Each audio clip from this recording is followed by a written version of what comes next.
Apa syaratnya tayamum? As-sa'id at-thayyib, debu yang thayyib. Dikatakan thayyib ketika tidak bercampur dengan barang yang najis, itu tadi. Niku nomor pertama. Nomor kedua Bapak Ibu, iqa'uhu ba'da duhulil waktu. Tayamum itu dilaksanakan setelah masuk waktu sholat.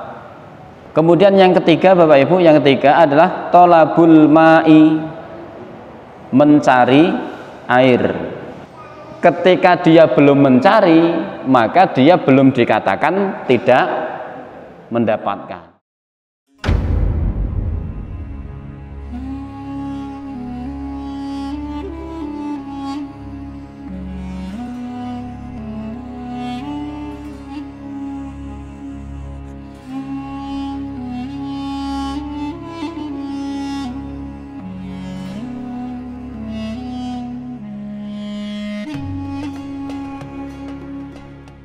Bismillahirrahmanirrahim. Assalamualaikum warahmatullahi wabarakatuh.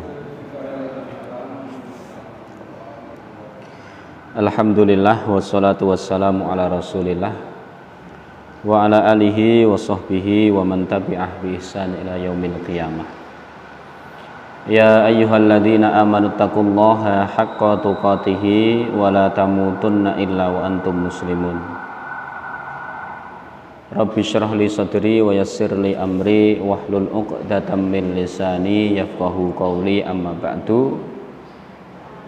Bapak Ibu hadirin wal hadirat rahimakumullah. Alhamdulillah, puji syukur atas nikmat Allah, sholawat serta salam semoga terlimpah kepada Rasulullah sallallahu alaihi wasallam. Bismillahirrahmanirrahim. Syurutuhu, syaratnya, halaman 116 yang nyimak. Setelah kemarin kita bahas faraiduhu, kewajibannya dalam tayamum, yaitu ada dua. Yang pertama niat, ini standar ya, dalam setiap ibadah.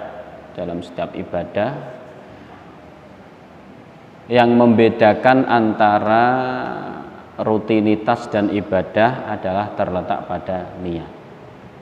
Ketika seseorang tidur, hanya sekedar tidur, itu hanya rutinitas.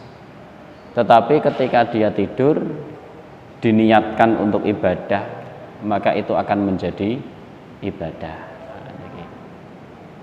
Dalam perkara ini adalah tayamum, bersuci, toharoh, termasuk mandi. Kemarin juga sudah kita jelaskan bedanya antara mandi dalam motivasi toharoh dan mandi dalam motivasi membersihkan diri.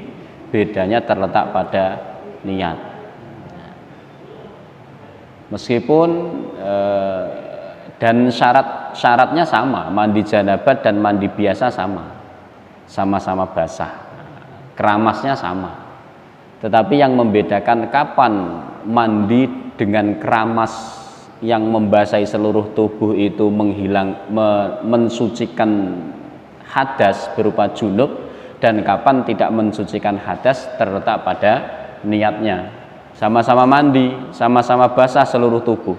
Tetapi ketika yang satu diniatkan untuk toharoh, maka sucilah hadas besar itu. Tetapi kalau yang satu hanya niat sekedar mandi, maka tidak mensucikan hadas dan hadas besar itu tadi. Maka dalam tayamum juga demikian, syarat rukun utama atau fardu-fardunya yang pertama terletak pada niat. Kemudian yang kedua terletak pada mashul wajhi wal yadaini, membasuh wajah dan badan, dan dua tangan, al-yadaini, dan dua tangan. Itu sudah kita bahas kemarin. Antara yang menggunakan madhab 2 kali menepuk debu atau 1 kali, monggo silahkan dipilih sendiri. Kemudian yang akan kita bahas pada kesempatan malam hari ini Bapak Ibu adalah syarat-syarat tayamum.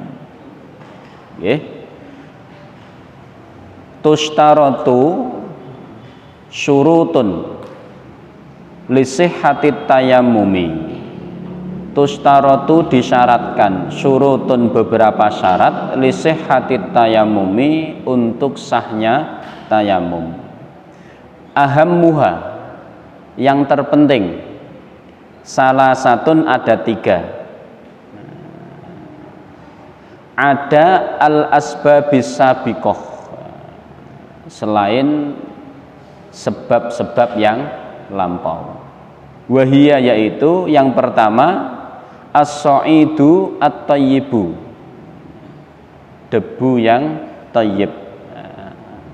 Ini bahasanya menggunakan as-sa'id at-tayyib, debu yang tayyib. Keterangannya adalah huwa yaitu at-turabu at-tahiru faqat, yaitu tanah yang suci ingda Syafi'i wal Hanabilati, menurut Syafi'i dan Hambali. Wa kullu makana min jinsil ardi ingdal Hanafi wal Maliki, dan setiap apa-apa yang merupakan bagian daripada bumi menurut Hanafi dan Maliki. Fala yasihhu bisyai'in najasin, maka tidak akan sah tayamum itu dengan sesuatu yang najis. Nah, kita terangkan Bapak Ibu, kita terangkan, materi kita cukup longgar dengan materi yang sedikit, waktunya cukup banyak. Jadi rada santai mboten napa-napa nggih. Soale mangke nek nyambung-nyambung mboten padha karo judul pamflete, malah kita wagu. Bapak Ibu ngeten. Jadi as-sa'id at-thayyib, debu yang baik, debu yang baik. Ada 2 madhab di dalam mendefinisikan debu yang baik. Yang pertama adalah at-turab at-tahiru, tanah yang suci. Pendapat ini diusung oleh Syafi'i dan Hambali. Perlu dikoreksi mboten usah nggih. Makanya dikoreksi ndak kira ngoreksi pendapat Imam Syafi'i kan rada mboten sopan. Nah niku Bapak. Jadi menurut beliau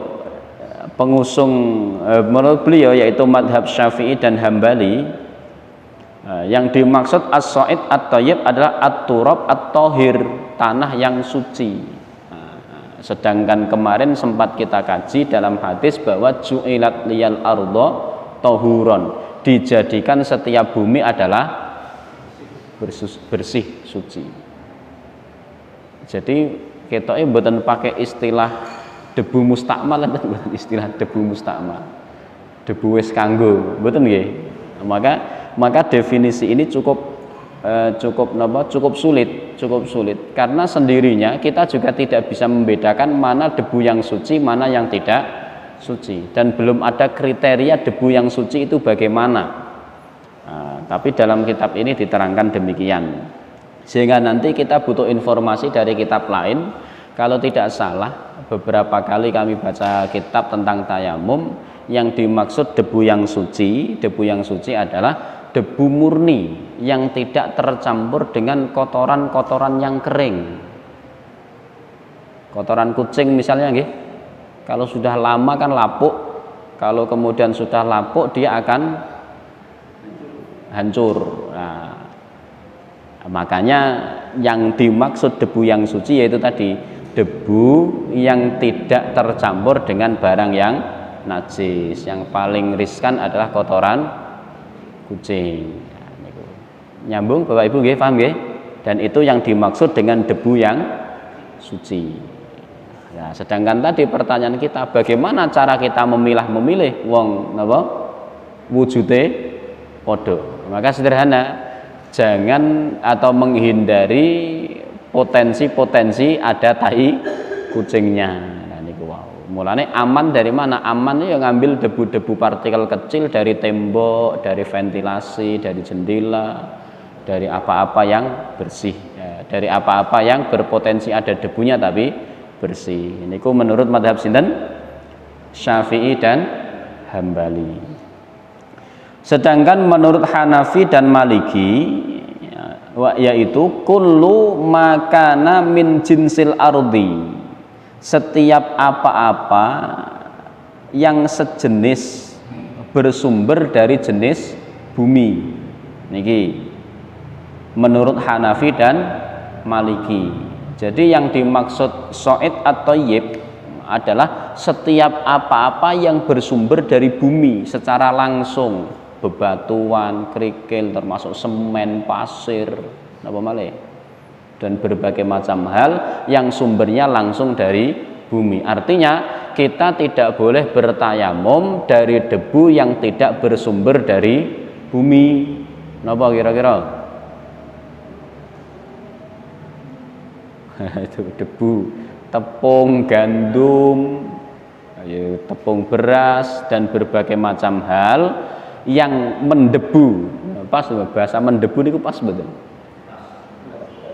Debu yang bersumber selain dari bumi, itu tadi tepung, gandum, termasuk nanti kalau tidak salah pendapatnya Imam Nawawi nek mboten kelintu tidak boleh dari bakaran, awu bakaran kan nggih. Awu bakaran itu. Nah niku. Bakar bakar kayu terus ada debunya, atau bakar niku wau debu itu tadi. Nah itu tidak diperkenankan. Nah, kenapa? Karena juga tidak bersumber dari bumi. Itu demikian. Bapak Ibu hadirin hadirat rahimakumullah, fala yasihu, maka tayamum itu tidak sah bisyai'in najasin, dengan sesuatu yang najis, yaitu tadi kotoran kucing atau kotoran hewan yang kemudian sudah lapuk, hancur dimakan usia, bercampur dengan debu. Nah, niku termasuk barangkali kalau ada di rumah sakit debu sintetis atau membuat debu sendiri yang dipastikan suci, steril ya, standar rumah sakit steril, ya silahkan mboten napa-napa, tetapi sumber debunya harus dari bumi, tidak boleh dari olahan selain bumi. Sebagaimana Allah Subhanahu wa taala katakan, fatayammamu sha'idan thayyiba, fatayammamu maka bertayamumlah, sha'idan mendebu, thayyiban yang baik. Surat Al-Maidah ayat yang ke-6. Kemarin sudah kita sampaikan nggih, untuk dihafalkan sedikit-sedikit nggih. Falam tajidu ma'an fatayammamu sha'idan thayyiba. Yo dihafalke. Sithik-sithik ngapalke dalil mboten napa-napa Bapak Ibu. Ya paling ora nek pas ibadah niku ngerti dalile. Apalke ya nek ngapalke nomor suratnya sih rada angel. Nomor ayatnya juga sulit. Paling gampang nih ngapalke ayatnya, dihafalkan. Wa idza qumtum ila sholati faghsilu wujuhakum wa aydiyakum ilal marafiqi wamsahu bi ru'usikum wa arjulakum ilal ka'bain wa in kuntum junuban fattahharu, dan lain sebagainya. Dihafalkan sedikit-sedikit. Niku nomor 1 napa syaratnya tayamum? As-sha'id at-thayyib, debu yang thayyib. Dikatakan thayyib ketika tidak bercampur dengan barang yang najis, itu tadi. Niku nomor pertama. Nomor kedua Bapak Ibu, yaitu iqa'uhu ba'da dukhulil waqti. Nggih, iqa'uhu ba'da dukhulil waqti. Tayamum itu dilaksanakan setelah masuk waktu sholat. Ya, jadi disyaratkan, disahkan tayamum itu syaratnya nopo? Dilaksanakan setelah masuk waktu sholat. Nah niki ingdal jumhuri, menurut jumhur, waktu ma yatayammama lahu, yaitu waktu yang ditayamumkan. Waktu ketika tayamum disyaratkan harus masuk waktu sholat. Setelah mendengar suara adzan sebagai tanda masuk waktu sholat, baru diperbolehkan tayamum. Artinya sebelum itu tidak diperbolehkan. Pendapat siapa? Indal jumhuri, pendapat jumhur ulama. Jumhur niku sinten? Mayoritas ulama. Wa yajuzu qoblal waqti ingdal Hanafi, sedangkan menurut Hanafi diperbolehkan tayamum meskipun sebelum masuk waktu sholat. Itu syarat-syaratnya, tinggal nanti. Kemudian yang ketiga Bapak Ibu, yang ketiga adalah tolabul ma'i, mencari air, mencari air. Wa huwa syartun muttafaqun alaih, dan ini syarat adalah muttafaq.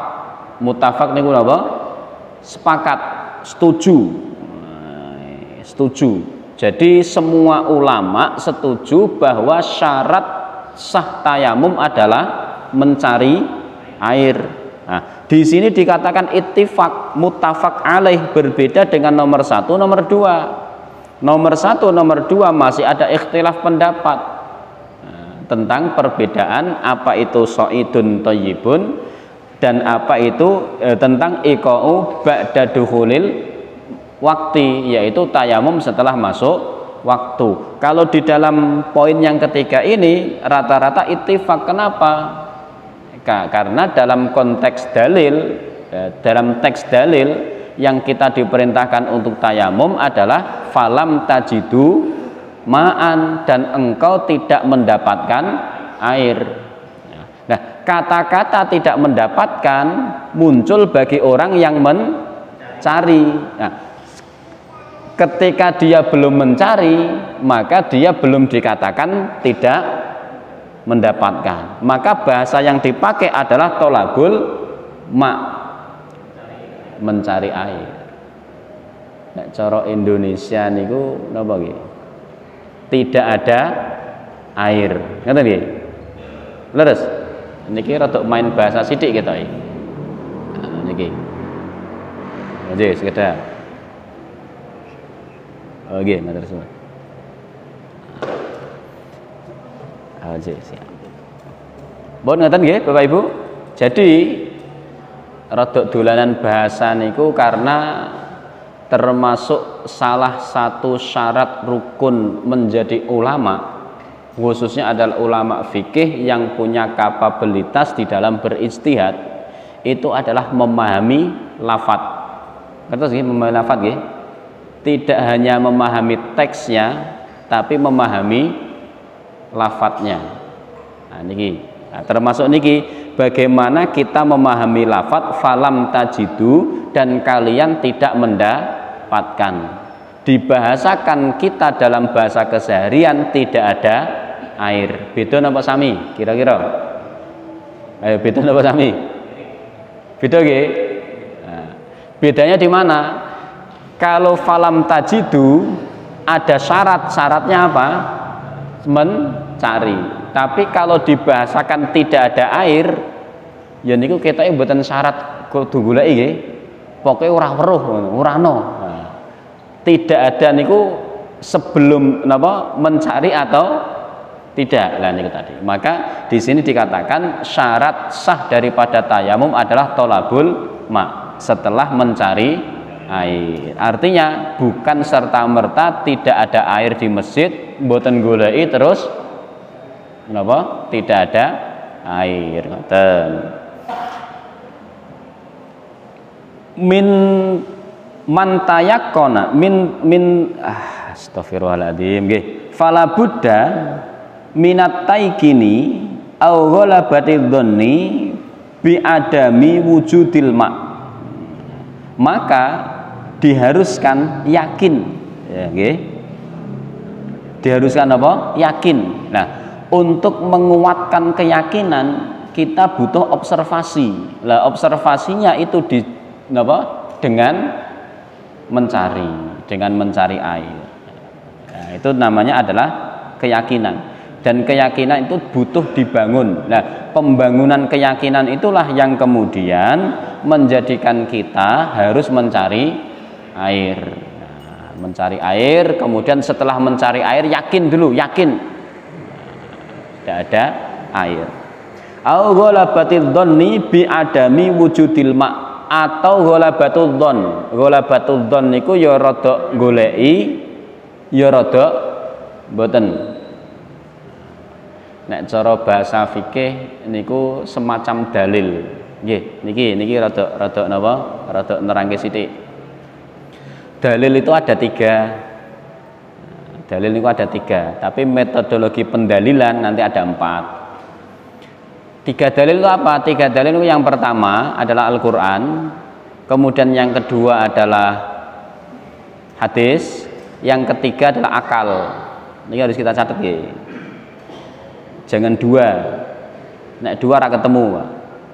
Rata-rata kan terkadang bahasa sederhana dalil niku napa? Al-Qur'an, hadis. Padahal ada dalil ketiga napa? Akal. Nah, akal niki bertransformasi menjadi contoh qiyas. Namanya napa? Ya malah lali kabeh. Qiyas termasuk nanti sadu daroe, kemudian nanti maslahah mursalah dan lain sebagainya. Nah, niku dalil yang muncul dari mana? Muncul dari akal. Nyambung mboten? Nyambung nggih? Nah, niku. Jadi dalil niku mboten sebatas napa? Al-Qur'an, hadis. Jadi ada akal bertransformasi menjadi niku semacam qiyas, semacam satu daroe, masalah mursalah dan lain sebagainya. Sehingga nanti Islam akan berkembang mengikuti kondisi dengan apa? Dengan metode seperti itu. Maka kalau berbicara hukum kemudian berbicara dalil, yaitu tadi konteksnya. Termasuk ini, kenapa bisa dikatakan ghalabatud dzon? Kenapa bisa dikatakan berprasangka yakin bahwa itu benar? Lah ini butuh pendalilan apa? Akal. Ngoten sih. Nah, ini contoh. Nah, contoh, kita tidak bisa disalahkan. Kita tidak bisa disalahkan. Ketika kita sudah dzon benar dan sudah yakin benar, ketika kita sudah melakukan pendalilan itu tadi. Sederhana. Contoh, salat madhep ngetan. Nggih, napa? Salat madhep ngetan. Salat menghadap ke timur, sedangkan kiblat kita adalah ke arah barat. Tapi jenengan ampun ngomong, wah padha wae wong bumi ki bunder, mbuh ngetan ngulon tembuse padha. Terus jenengan usil madhepe napa? Ngetan. Wong kok tembuse tetep di kamboten ora kaya ngono. Jadi arah terdekat meskipun bumi niku muter tapi arah terdekat. Jadi arah terdekat kita ke Ka'bah niku ya barat. Enten sing pernah usil ngetan madhepe mboten nggih. Lah niki dengan ghalabatud dzon setelah akal niki bermain. Contoh, ketika panjenengan bertamu di rumah orang, kemudian numpang sholat, delalah di sana sajadai madhep ngetan. Jebule sing pemilik rumah wau kualik napa? Noto sajadai kualik. Lah jenengan numpang sholat kok madhepe ngetan. Loh berarti itu namanya napa? Itu keyakinan setelah apa? Setelah mencari dalilnya dari mana? Dari akal. Maka ada syarat itu tolabul mak. Lah tolabul mak harus dibuktikan dengan itu tadi, dengan apa?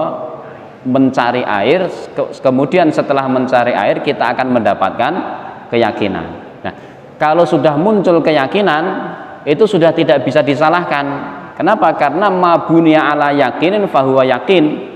Apa yang terbangun berdasar keyakinan yaitu tadi keyakinan. Dan al yakin la yazulu bisyakin, dan keyakinan tidak bisa dihilangkan dengan keraguan.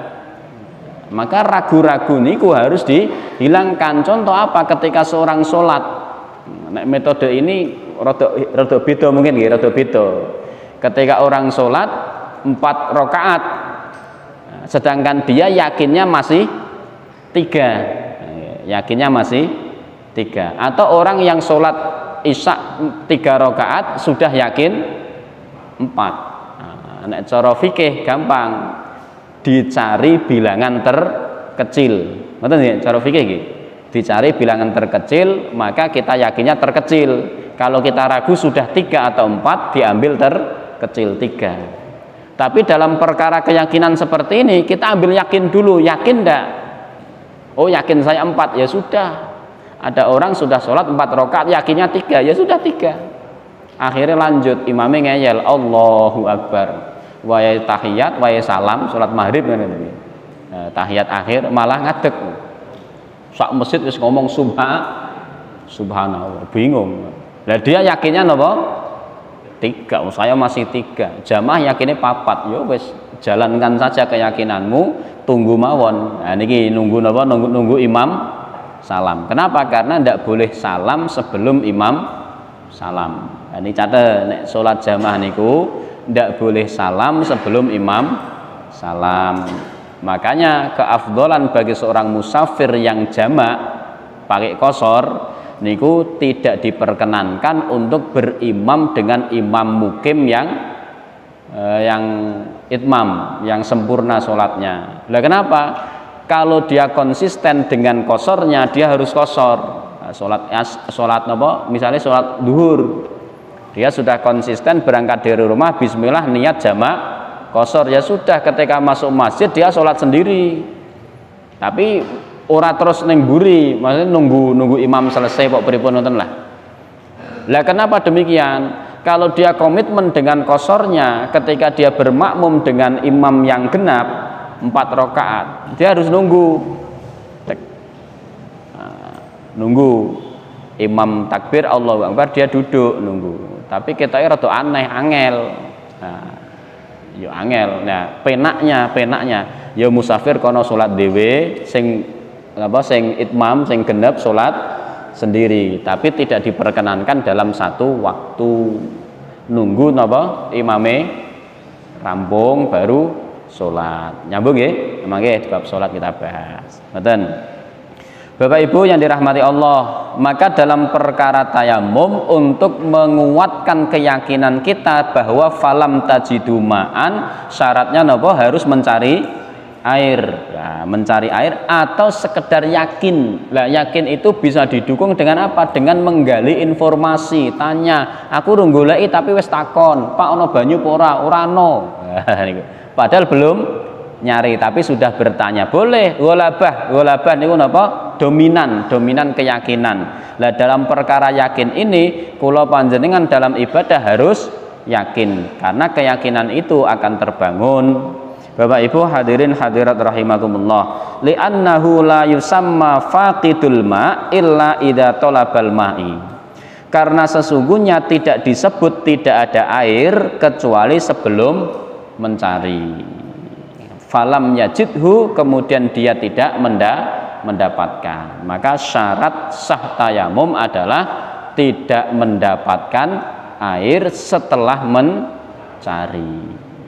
Bon, nyambung Bapak Ibu? Sepakat nggih? Nggih, sepakat. Bon, rambung. Syarat sah tayamum pinten? 3. Yang pertama napa? As-sa'idut thayyib. Debu yang bersih. Dikatakan bersih adalah suci, tidak tercampur dengan najis. Kemudian yang kedua adalah setelah masuk waktu sholat. Jadi khusus bagi tayamum menurut jumhur diperbolehkan tayamum setelah masuk waktu sholat. Kalaupun dia tayamum belum masuk waktu sholat, kalau menurut pendapat jumhur maka dia tayamum lagi untuk sholat. Tapi menurut beliau Imam Abu Hanifah dalam madhab Hanafi boleh belum masuk waktu sholat. Kemudian syarat yang ketiga adalah tolabul ma'i, mencari air. Dengan berdasarkan keyakinan tidak mendapatkan air setelah mencari air. Pun 3 syarat bagi orang yang tayamum. Nggih? Pripun? Nggih, pripun?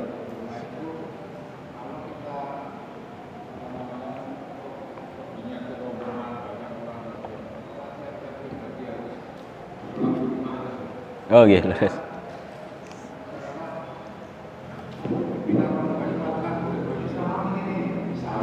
Nggih.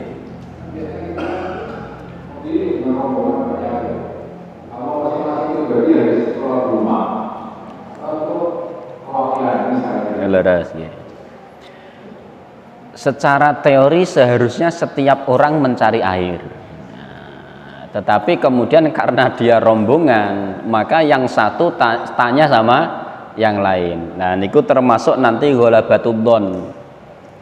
Karena dia banyak mendapatkan informasi dari yang mencari, kemudian dia tidak mendapatkan, maka bertanya pada orang yang mencari itu juga bagian dari mencari. Nah, sehingga podo-podo mboten ketemu nih, ora percaya, berarti dia belum yakin, akhirnya nyari sendiri. Maka tuntutan mencari itu hanya syarat untuk membangun keyakinan tentang tidak ada air.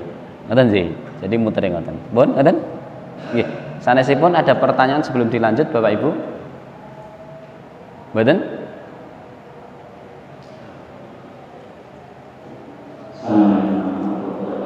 Waalaikumsalam warahmatullahi wabarakatuh. Yang pertanyaan adalah tayamum dengan soida bumi yang bersih.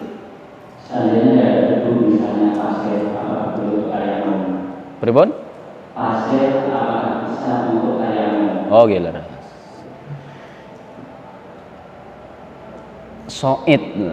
Soid niku istilah soidan ya. Itu istilah yang dipakai oleh Allah untuk menggambarkan setiap jenis debu berasal dari bumi, pasir, semen, batu dan lain sebagainya. Pokoknya ada pasir niku dari bumi nggih. Mboten pasir bocah cilik dolanan niku mboten nggih. Nah niku.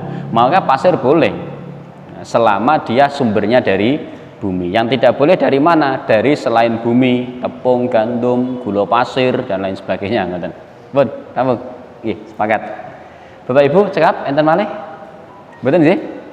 Kalau tidak ada kita lanjutkan, insya Allah kita habiskan malam ini. Kita habiskan malam ini. Nah, supaya nanti besok bisa berlanjut lagi. Bab head, ibu-ibu malah nanti. Tidak apa-apa bapak-bapak belajar head nih. Betul apa-apa nggih. Nawaqiduhu, pembatal-pembatal tayamum. Yantaqidut tayamumu bima ya'ti.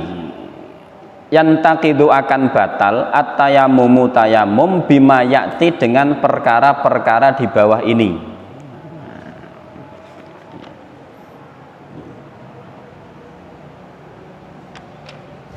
Yang pertama jangan ingat-ingat kullu ma yang kudul wudu'ah awil husla. Yang pertama adalah apa-apa yang membatalkan wudu atau mandi janabat. Jadi gampang ngapal nih, yang membatalkan tayamum yang pertama adalah apa-apa yang membatalkan wudu. Nah, panjenengan kembali ke belakang apa ke depan pun pernah dibahas nggih, pembatal wudu nggih, terbukanya kubul dan dubur, hilangnya akal, terus apa malah ya? Saya lagi kok malah dikutok lali, semoga mangke digoleki malih. Pembatal wudu secara otomatis membatalkan tayamum. Kenapa? Li'annahu badlan minhu, karena tayamum adalah pengganti dari wudu. Maka apa yang membatalkan wudu membatalkan tayamum. Niku yang pertama gambil. Yang kedua adalah zawalu udril mubihi lahu. Zawalul udri, hilangnya udur, al mubihu lahu, yang membolehkan tayamum. Tasih kemutan diperbolehkan tayamum kapan saja? Yang pertama, lu kok udah bingung tasih bab tayamum? Tidak ada air. Yang kedua,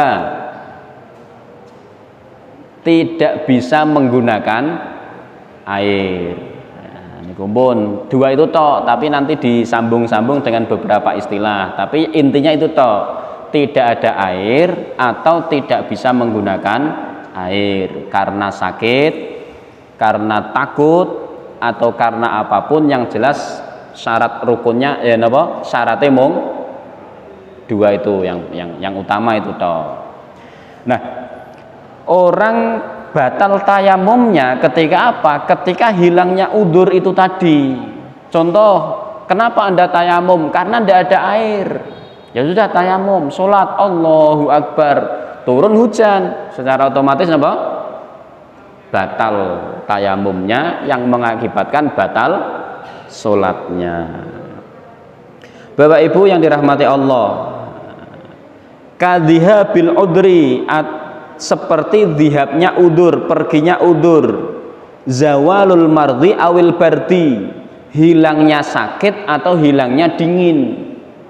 Nah, tidak tayamum karena sakit, ketika sholat sakitnya sembuh, tapi kita jarang ya sembuh langsung, bisa kan jarang. Tapi yang paling potensi bisa dicontohkan tadi, tidak ada air kemudian tayamum, begitu sholat datang hujan maka tayamumnya secara otomatis batal. Bapak Ibu yang dirahmati Allah, wa itlaqus sarahi minas sijni alladzi la ma'afihi, dan dibebaskannya dari penjara yang tidak mendapatkan air. Lah ini diurutkan dari sebab-sebabnya. Kalau sebabnya sakit, maka ketika sembuhnya penyakit tayamumnya batal. Kalau sebabnya tidak ada air, datangnya air membatalkan tayamum. Kalau sebabnya tidak ada alat untuk mengambil air, maka ketika alatnya datang batal tayamum, dan selanjutnya termasuk yang terkunci atau yang terpenjara.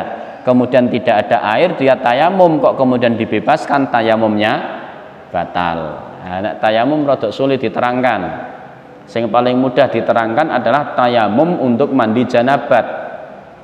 Orang di penjara kemudian mimpi junub, tidak ada air untuk mandi, dia tayamum. Selama di penjara dia tayamum terus sampai sholat. Untuk apa? Untuk sholat. Kemudian ketika dia dibebaskan, bukan berarti dia sudah suci, tidak ada kewajiban mandi. Kemudian dia tidak. Ketika dia bebas, maka dia berkewajiban apa? Mandi janabat. Meskipun junubnya wis 3 wulan sing biyen. Nah, misalnya kan ngoten. Nah, itu kondisinya demikian. Ngoten. Bapak Ibu hadirin wal hadirat rahimakumullah. Niku syarat nomor pinten? Kalih. Napa? Hilangnya udzur yang memperbolehkan seseorang tayamum. Nomor 3 adalah ru'yatul ma'i, melihat air, awil kudrati ala istiqmalil ma'i al kafi, atau dia mampu menggunakan air yang cukup. Nah, niki ru'yatul ma', melihat air, tapi nanti alasan airnya apa?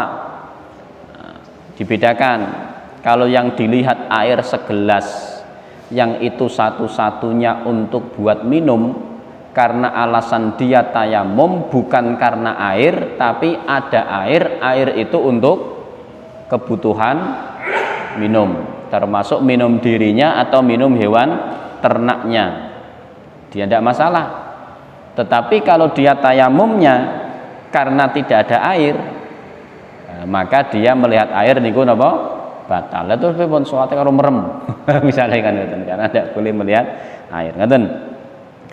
Bapak Ibu yang dirahmati Allah, yang berikutnya adalah khurujul waqti, habisnya atau keluarnya waktu. Waktu napa? Waktu sholat. Mulane wingi rodok kita napa elek nggih, bahwa 1 kali tayamum berlaku untuk 1 kali sholat. Tadi sholat isya tayamum, sampai sekarang masih boleh sholat, misalnya kan sholat sunnah mau nyambung dengan tahajud, boleh. Selama apa? Selama tidak keluar dari waktu sholat. Begitu subuh harus tayamum lagi. Fi ra'yil Hanabilah, menurut pendapat Hambali, fayabtulut tayamumu was sholatu, maka batallah tayamum dan batallah sholat. Li'anna toharatuhu intahat bi intihail wakti, karena kesuciannya habis dengan habisnya waktu. Fabatolat sholatuhu, maka batal sholatnya. Niki standar merujuk kepada kriteria tayamum kemarin, bahwa tayamum pengganti daripada wudhu, maka posisinya lebih lemah.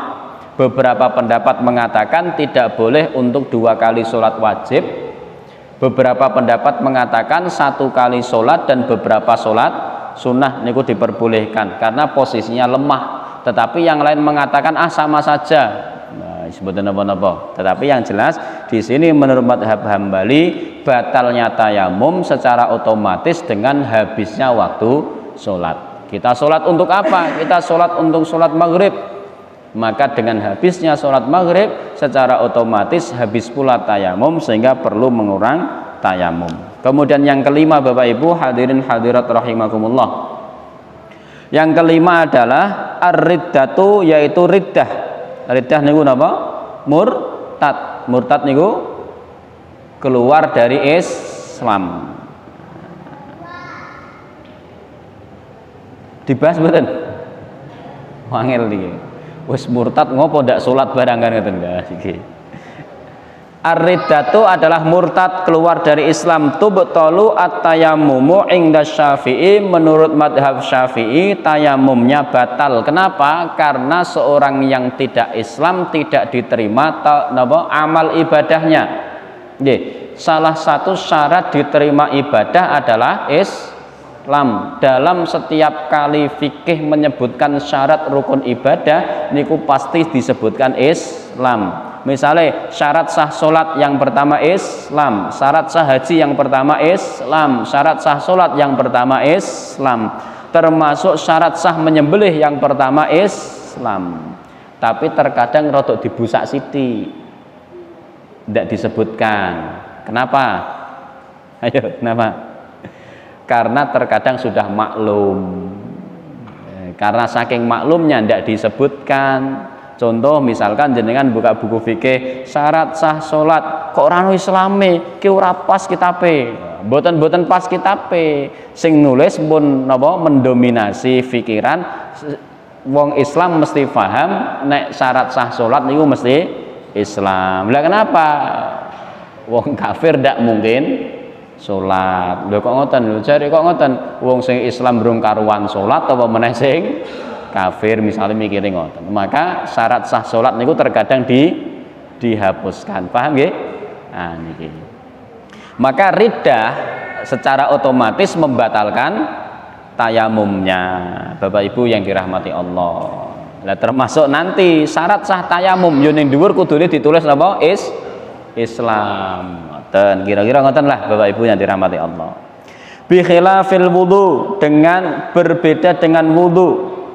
Likuwatihi, karena kekuatan wudu, wa dha'fi badlihi, dan kelemahan penggantinya yaitu tayamum. Tadi wudu niku kuat, tayamum niku lemah, ringkih, sehingga gampang batal. Makanya kudune nek difikir secara logika, pembatal wudu sama dengan pembatal tayamum. Tapi karena tayamum niki luwih ringkih, sehingga ditambah pembatal-pembatalnya, hilangnya udzur dan lain sebagainya. Dan berbeda dengan orang yang napa? Bon ngoten mawon lah, bon. Sepakat. Bapak Ibu hadirin hadirat rahimakumullah, yang keenam, terakhir adalah faslut tawilu bainat tayammumi was sholati, jeda yang cukup panjang antara tayamum dan sholat. Jeda yang cukup panjang antara tayamum dan sholat. Ingdal maliki, menurut maliki. Kenapa? Listiratihim al-muwalah, karena syarat di dalam tayamum menurut maliki adalah al-muwalah. Ngertos muwalah? Tasih kemutan muwalah Bapak Ibu? Ayo, muwalah. Mboten sing nyambung? Niki trouble niki. Lah ngaji sing dieling-eling napa? Kula kan pun pesen istilah-istilah fikih tolong dihafalkan sithik. Tohur, toharoh, napa le? Ya supaya ben ngaji niku rada ana bedane karo sing mboten ngaji ngoten lho. Bahasane rada bahasa ilmiah fikih kan bentuk keren. Muwalah napa muwalah? Muwalah niku berkesinambungan ghairi fasilin, tidak terjeda. Orang Jawa, wong Indonesia niku nek wudu diceluk mboten purun jawab, diajak ngomong ora jawab, disalami mboten jawab. Mergone napa? Mergone kadang sok ngomong, aja ngomong nek wudu dek batal ngoten. Nah, asal usul ngomong jadi pembatal wudu itu karena dalam syarat wudu ada muwalah. Setelah membasuh wajah, membasuh tangan, membasuh kepala, membasuh kaki, niku harus urut berkesinambungan, mboten kena dijeda. Nah, muwalah niku jenenge muwalah. Boleh dijeda, tapi apa? Perkara yang tidak menyibukkan. Contohnya apa? Contohnya golek banyu. Begitu kumur angsal ping pindho, kerane mati. Nah, pindah ngiri. Ping telu mau basuh wajah kerane mati, boleh. Itu fasil yang tidak menyibukkan. Berbeda dengan ngomong atau menjawab salam. Meskipun menurut kami jawab salam ya tidak menyibukkan. Yang menyibukkan itu jawab telepon. Kayak gosok tangan, saset-saset enten telepon. Halo, piye mobile wis payu urung? Ki ono kanca. Lah niku jenenge fasil. Maka itu yang membatalkan. Paham nggih? Niku napa jenenge muwalah. Dieling-eling napa? Muwalah. Termasuk jamak juga begitu, ada syarat muwalah. Ketika jenengan jamak maghrib dan isya niku ada syarat napa? Muwalah, urut. Maka ndak boleh dijeda. Contoh jedane napa? Salat qabdiyah. Ngoten? Salat ba'diyah.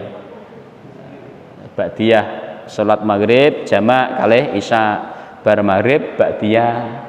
Bar ba'diyah maghrib qobliyah isya, bar qobliyah isya salat isya, bar salat isya ba'diyah isya. Wah niku ya repot. Repotnya napa? Menyelisihi rukhsah. Ngoten, nggih, ngoten mboten. Menyelisihi rukhsah. Lah rukhsah pripun? Wong salat sing papat diringkes dadi loro gen enteng kok dadak ditambah sunah. Mulane nek safar niku mboten sanggaya dadak sunah barang, wong safar kok sunah ngoten. Lah kok ngoten sing papat dadi loro kok jenengan malah tambah repot-repot nambahi kabeh. Meskipun ya ada ulama yang mengatakan boleh. Imam madzhab ada yang mengatakan boleh, tapi niku menyelisih rukhsah itu tadi. Wong salat papat mbok ringkes dadi loro kok tambah loro malih dadine 15. Yo kangelan ngoten. Ngoten mboten. Nah niku rukhsah niku meringankan. Jangan sampai kita memberatkan. Maka standarisasi musafir niku mboten sah salat sunnah. Kecuali satu, Nabi yang tidak pernah meninggalkan hadaron safaron, dalam mukim maupun dalam safar niku napa? Witir. Sehingga ada hadis yang mengatakan Rasul sallallahu alaihi wasallam salat di atas kendaraan. Unta. Jenengan mboten kena, Pak. Kurang kena mboten kena. Lah kok ngoten? Jenengan kan numpak sepeda motor. Takbir ngeng Allahu akbar jungkel. Dan Nabi kan gampang, tinggal untane dikekang sret taleni kenceng mlaku tinggal salat untane mlaku dhewe. Mangke ada bab salat di atas kendaraan nanti kita bahas. Tapi mangke niki mburi pisan iki. Kira-kira butuh 3 tahun malih lah. Bapak Ibu hadirin hadirat rahimakumullah, pun ngoten. Syaratnya napa? Muwalah menurut madhab Maliki, sehingga jeda yang terlalu panjang di dalam tayamum dan sholat membuat tayamumnya batal. Pun cekap 6 poin, nggih, 6 poin yang menyebabkan apa? Tayamumnya batal. Demikian Bapak Ibu, enten pertanyaan sebelum kita lanjut malih? Monggo, wonten?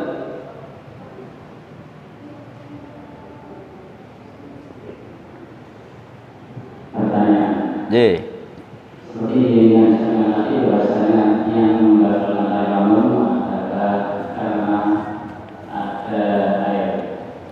Misalnya kita sudah dulu sudah selesai dengan tayamum, kemudian masih dalam waktu dulu tadi baru ada air. Apakah sholat dulunya tadi perlu diulang atau tidak? Datangnya air setelah sholat. Setelah sholat duhur. Kemudian ada air. Apakah sholatnya perlu diulang? Nggih, sepakat nggih. Saya rasa nopo ikut niki. Ketoke menurut kajian ini ketika air datang setelah sholat, maka sholatnya tetap sah, karena dia sudah menggunakan toharoh secara syar'i, yaitu tayamum. Jadi ketika orang sudah tayamum kemudian sholat selesai, kemudian setelah sholat baru datang air, maka sholatnya sah. Berbeda ketika datangnya air ketika masih sholat atau ketika sebelum sholat, maka dia membatalkan tayamum dan membatalkan sholat. Tetapi untuk berbicara kesucian, apabila dia tayamum dari hadas kecil maka tidak menjadi masalah. Tapi kalau dia tayamum dengan hadas besar, maka ketika datang air dia wajib mandi. Ngoten, sepakat. Sanesipun wonten Bapak Ibu? Oh, berarti panjenengan menginginkan tayamum, dengan alasan tidak bisa menimba air, ngoten nggih?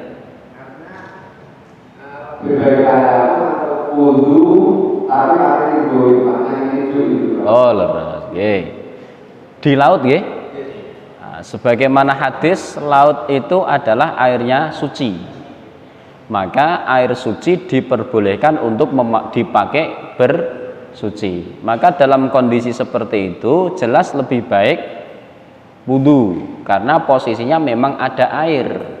Kecuali dalam hal panjenengan ungkapkan tadi, misalnya mboten enten timba karena kudu nyiduk mengisor, ternyata tidak ada timba, pengen nyemplung kok wedi mboten saged munggah. Lah, salah satu syarat diperbolehkan tayamum adalah ada air tapi tidak punya alat untuk mengambil air. Contohnya di sumur, airnya di dalam sana 20 meter tapi tidak ada timba, boleh tayamum. Nah, sedangkan panjenengan kan di perahu, di perahu kita sakit nimbo nggih, ya tetap masih diafdolkan untuk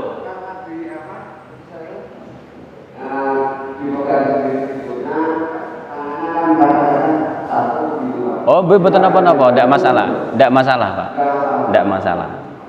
Betul motor. Insya Allah begitu. Jadi sambil ngucurkan nggih, panjenengan kucurkan boleh, panjenengan kobok boleh. Air di ember, panjenengan kobok, syaratnya sebelum ngobok harus cuci tangan dulu. Nah, dituangkan, seret, cuci tangan 3 kali. Baru setelah itu ngobok. Jangan khawatir terhadap persoalan mustakmal ketika air itu dikobok. Karena terkadang rata-rata tidak berkenan wudu pakai gayung atau semisalnya, karena menganggap air yang sudah dikobok adalah mustakmal. Sedangkan istilah yang cukup paten dalam perkara istiqmal dalam air, mustakmal itu bukan yang dikobok, karena dengan dikobok saja tidak menjadi mustakmal. Mustakmal itu air yang menetes dari bagian wudu. Panjenengan ambil air, dituangkan ke wajah. Nah, yang menetes dari wajah niki tadi yang disebut mustakmal. Yang ini tidak mustakmal. Ngoten. Sehingga dengan satu tangan nyiram ke boleh, dengan kobok langsung juga tidak masalah. Ngoten. Yang jelas kondisi panjenengan ketoke masih tetap wudu, tidak tayamum. Ngoten. Pun? Nggih, sepakat. Sanesipun Bapak Ibu? Rampung? Tidak ada lagi? Bon, terakhir. Rodok jelimet terakhir. Hukmu faqidit tahuraini. Hukum orang yang kehilangan tohur. Tohur tasih kemutan tohur. Wah, ora kemutan wong mualah mun lali pamane tohur. Tuhur niku suci, tohur alat bersuci. Orang yang kehilangan 2 alat bersuci napa? Al-ma' wat turab. Mboten enten banyu, mboten enten debu. Banyune ora ana, debune ya mboten wonten. Pripun terus? Nah niki kita bahas. Bisa babi wujudihi fi makanin laisa fihi wahidun minha. Dengan sebab dia berada di tempat yang tidak ada keduanya. Tidak ada debu, tidak ada air. Mungkin mboten? Debu ora ana, banyu nggih mboten wonten. Oh, ndak mungkin. Nah, nek sing kedua mungkin au fi maudhi'in najasin, yaitu atau di tempat yang najis, dikurung ten kandang kebu. Ngertos ya nggih kandang kebu nggih. Kandang kebu kabeh najis, tanahnya najis, pagar-pagare najis, kabeh najis lan niku. Fayusalli ala hasbi halihi, maka dia sholat sebagaimana kondisi adanya, ora wudu. Nek mboten salah jenenge sholat li hurmatil waqti. Dieling-eling napa? Sholat li hurmatil waqti. Tidak ada air, tidak ada debu, di penjara dalam tempat yang najis, dikurung dalam kandang kebu. Jek iso ya angel wis, misale dikurung ten jero septic tank. Wis angel malih, kurang-kurang angel malih. Pun niku. Terus bagaimana? Salat ala hasbi halihi, salat ketika dia mendengar suara adzan dan dia tahu ini waktu salat. Salat ala hasbi halihi. Jenenge napa? Salat napa? Li hurmatil waqti. Wa yu'idu, dan diulangi ingdal Hanafi wasyafi'i. Kodok biyen nek mpun bebas terus kodok, terkurung di kamar mandi. Nek niku enten banyune nek kamar mandi. Tapi kan sholat di kamar mandi kan tidak boleh. Nah niku ya posisinya hampir sama lah, semacam itu. Watus kotu anhu sholatu ingdal maliki, sedangkan menurut maliki sholatnya sah, artinya nek pun bebas tidak mengulang. Wala i'adata alaihi ingdal hanabilah liddarurah, sedangkan Imam Hambali tidak menyarankan mengulang karena posisinya darurah. Ada 3 pendapat.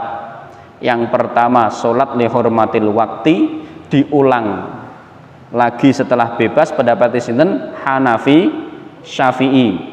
Yang kedua, pendapatnya Imam Malik, sholatnya sudah sah, keluar tidak perlu diulang. Nah kan ngoten nggih. Hampir sama dengan Imam Hambali, beralasan ditambah napa? Liddarurati, karena kondisi yang darurah. Ad-daruratu tubihul mahdura. Amalan bi hadisi Aisyah radhiyallahu anha, mengamalkan hadis riwayat Siti Aisyah radhiyallahu anha, annaha ista'arat min asma'il qaladah fahalakat faba'asa Rasulullah sallallahu alaihi wasallam rijalan fi talabiha fawajaduha fa'adrakat shalah wa laysa ma'ahum ma'un fasallu bi ghairi wudu'in. Falamma ata Rasulullah sallallahu alaihi wasallam syakku dzalika ilaihi fa anzalallahu azza wa jalla ayatat tayammum. Intinya Rasul mengutus beberapa kelompok masyarakat untuk dalam tugas tertentu yang di sana tidak ada air untuk tayamum, untuk wudu, dan tidak ada debu untuk tayamum. Kemudian mereka sholat tanpa wudu. Ngeten, mohon maaf. Zaman niku tayamum belum turun ayat, sehingga mereka taunya kalau sholat harus wudu. Nah, beberapa orang yang diutus Rasul mau sholat tapi tidak ada air, kemudian mereka sholat tanpa wudu. Kemudian setelah sholat selesai mereka pulang ke Madinah, ketemu Rasul, lapor sama Rasul, mereka sholat tanpa wudu. Apa kata Rasul? Karena tadi Rasul tidak mengatakan apa-apa, kemudian dikasih solusi sehingga turun ayat tayamum. Ilahnya masih sama, orang yang sholat tanpa wudhu. Karena zaman itu belum ada syariat tayamum. Nah sekarang ada syariat tayamum, masalahnya sama, tidak ada air untuk wudhu, tidak ada debu untuk tayamum, sehingga sholat tanpa toharoh. Itu demikian. Datang kepada Rasul melaporkan. Nah ini kondisi kita seharusnya seperti itu. Lah seperti itu pripun? Nek awake dhewe bingung dalam perkara masalah tertentu, kan itu nggih, dalam masalah tertentu, dalam masalah ibadah, khususnya masalah khilafiyah. Khilafiyah. Niki rada angel lho, rada angel. Masalah khilafiyah. Ya kudune datang kepada Rasul terus bertanya, "Ya Rasul sing bener ndi?"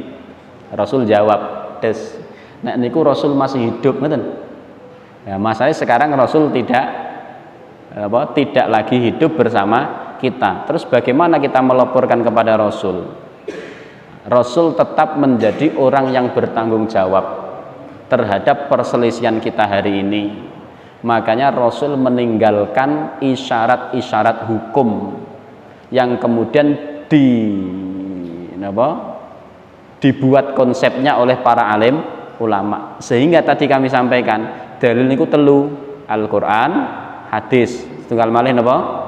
Akal. Lah akal itu napa? Akal niku menjawab pertanyaan-pertanyaan yang tidak ada pada Al-Qur'an, hadis, sebagaimana sahabat yang tidak disertai Rasul maka bertanya kepada Rasul, tetapi syaratnya berat. Dan inilah yang disebut dengan ilmu-ilmu semacam ilmu usul fikih, qawaidul fikih dan lain sebagainya. Maka terkadang kita juga mengikuti pendapat alim ulama karena akal mereka yang mewarisi ilmunya Nabi. Al ulama warasatul anbiya. Ngoten apa mboten? Lah kok ngoten? Ya memang begitu. Jenengan ora kena Pak, babat kangkung dhewe dimakan. Enak mboten kira-kira? Ya ora enak, butuh koki, butuh tukang masak yang bisa mengolah sehingga rasanya enak, vitaminnya tetap ada. Lah niku akal niku fungsinya begitu, mengolah napa? Akal. Jenengan pengen menikmati segernya es degan, nah kan itu nih. Panjenengan kudu punya alat yang bisa membongkar napa? Degan itu tadi. Kalau tidak punya alat, ya serahkan ke napa istilahnya? Sing tukang degan, paham? Nah, karena kita tidak punya alat untuk membongkar Quran hadis menyimpulkan dalam segi hukum, maka kita pinjam, napa? Kita datang ke ulama untuk mengambil pendapatnya. Kira-kira ngoten lah, pun rampung Bapak Ibu hadirin hadirat rahimakumullah. Maka para sahabat yang tidak disertai Nabi kemudian sholat tanpa wudhu, maka turunlah ayat tayamum, ai innahum shollu mu'taqidina wujubadzalika. Mereka sholat berdasarkan keyakinan, walau kanat sholatu hina idzin mamnu'ah liingkari alaihimun nabi, meskipun ketika itu sholatnya dilarang karena Nabi mengingkari. Artinya ora kena jenengan wudu kok ora sholat. Lah terus piye meneh ndak ada air. Terus bagaimana? Ya nanti nek wis metu, lah nek dipenjarane 3 tahun. Ayo. Dipenjaranya 3 tahun. Terus pripun? Ayo misalnya. Ndak ada air, ndak ada debu. Oh ada debu. Lah ten kandang niku wau debune kotor kabeh, debune najis kabeh. Lah terus pripun? Ya sudah 3 tahun sholat tanpa wudu itu tadi. Iadah mboten, nek cara Imam Syafi'i iadah, tapi nek iadah kita kangelan, kodok 3 tahun. Kita iki. Nah, maka butuh akal. Napa untuk memproses bagaimana halnya. Lah pengajian seperti itu perlu diadakan tapi tidak di sini. Mangke nanti saya umumkan kapan jenengan iso ngaji metode-metode seperti ini supados napa supados paham, dan tidak akan kita jelaskan di sini pun. Mengatakan Bapak Ibu yang dirahmati Allah, habis waktu dan habislah materi kita perkenaan tayamum. Monggo panjenengan yang masih punya pertanyaan dengan tayamum dari awal sampai akhir silahkan. Enten mboten? 1 kali tepukan atau 2 kali tepukan, ada 2 madhab. Nah, nek gerakan itu bebas meh diusek-usek medanu monggo. Ini termasuk itu ya. Ada gerakan sholat, gerakan wudhu yang begini. Ngaten nggih. Niku cuman akal napa? Akal ulama untuk memudahkan. Jadi jenengan Pak diusek-usek ngene ora apa-apa. Sing penting 1 kali nyiduk, usap tangan, usek mboten napa-napa. Tapi ulama membuat teori ben rada penak. Lah sama tayamum yang diusap napa wajah, tangan. Meh diusek-usek ngenten sak resike mboten napa-napa, meh ngikuti anjuran-anjuran para praktisi termasuk ulama tadi ya boleh. Yang jelas perbedaannya ada di 1 kali menepuk debu atau 2 kali. Ya, niku beberapa pendapat mengatakan kedua-duanya boleh. Ngoten sih, pun sanesipun Bapak Ibu. Kondisi niku nanti lihurmatil waktinya masuk dalam bab pembahasan sholat di kondisi kendaraan. Nanti wonten mangke nyambung kaduhan mangke Pak. Ngeten.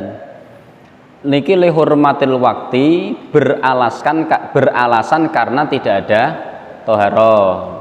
Yang di pesawat niku lihurmatil wakti dengan alasan di atas kendaraan. Berdasarkan hadis ghairu annahu la yusolli alaihal maktubah. Hanya saja Rasul tidak sholat di atas kendaraan al-maktubata, sholat wajib. Kenapa? Karena dalil yang menceritakan Nabi sholat di atas kendaraan itu sholat sunnah, yaitu sholat witir. Yutiru ala ba'irihi haisukana yumi'u biwajhi. Kita ingatkan. Nah maka yang di atas kendaraan itu dia sholat lihurmatil wakti karena posisi di atas kendaraan. Ada toharoh. Lah kenapa di atas kendaraan kok harus lihurmatil wakti? Dengan dua alasan. Yang pertama kiblatnya tidak pasti. Kemudian yang kedua gerakannya tidak bisa sempurna sujud dan rukuknya. Maka di fikih niki nanti satu-satunya kendaraan yang boleh digunakan untuk sholat adalah kapal. Karena kiblatnya terarah, kemudian gerakan sujud rukuknya masih sempurna. Lah niku mangke ten bab mereka mawon nek didetailkan mangke ten mriki nek bocor informasi ini mboten gadah materi mangke. Ngoten ngoten. Nggih. Nggih. Enten nggih. Nggih. Nggih. Yang jelas Hanafi dan Syafi'i diulang. Sehingga nggih napa wau? Maliki. Jadi sehingga beberapa jamaah Indonesia karena mazhabnya Syafi'i mengulang. Nah, ngoten. Ya monggo mangke napa? Mangke di bab itu kita detailkan mawon insyaallah ngoten nggih. Pun sanesipun Bapak Ibu. Yang pertama mazhab Maliki dan Hambali sampai pergelangan. Nggih. Sedangkan mazhab yang lain itu sampai siku. Ada dua, ya monggo pilih piyambak. Kan gampang sih. Cuman di sini diringkas, yang wajib sampai pergelangan, sunnahnya sampai siku. Nah, niku ringkasannya ngoten penak malahan. Pun tabung. Sikunya itu sampai siku apa lebih dari siku? Oh iya leres. Sampai siku, melebihkannya tidak menjadikan haram. Sebagaimana wudhu batasnya sampai siku, dilebihkan sampai pundak ya mboten haram. Artinya batas itu minimal. Tapi nek gulung-gulung keliru. Ngoten sih? Sepakat? Bapak Ibu yang dirahmati Allah, demikian mari kita tutup dengan doa kafaratul majlis. Bismillahirrahmanirrahim. Subhanakallahumma wa bihamdika asyhadu an la ilaha illa anta astaghfiruka wa atubu ilaik. Wa billahi taufik wal hidayah. Wassalamualaikum warahmatullahi wabarakatuh.